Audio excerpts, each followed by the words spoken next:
Racing for me started out very much as just a father-son activity to do on the weekends. My dad and I would load up our Chrysler minivan and show up to the racetrack, put up an easy up. So when I arrive at the racetrack now and see 4 transporters, it's a far cry from where we started out.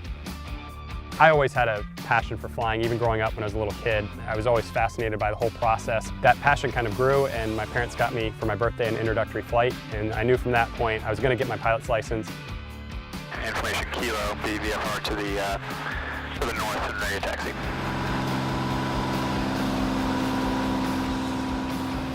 Although I started out flying for fun, I quickly discovered it was a really practical way to get to races. And from my home in Charlotte, I can now get to every race within about 3 hours as long as it's on the East Coast.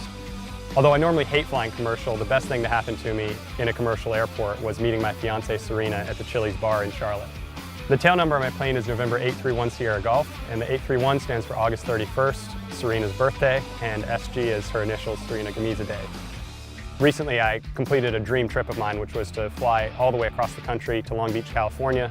We did our race in Long Beach, and afterwards my fiancée and I did a trip stopping in various places across the country, and it was a really fun way to make use of the plane, get a little bit of flying in, and see some really cool places in the U.S. Between races, people can usually find me on my road bike in Charlotte. Having lived in Wyoming for a year, I got a little spoiled by the trails out west, so I do a little less mountain biking and a little more road biking.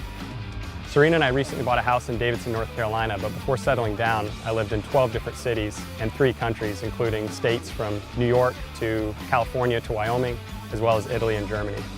When I'm at home, my fiancée Serena and I are definitely the crazy dog people. We refer to our dog Lucy as our daughter, and we definitely care for her in a very overprotective manner. Most people don't know that I'm pretty passionate about sushi, and my record is having sushi for dinner 10 nights in a row.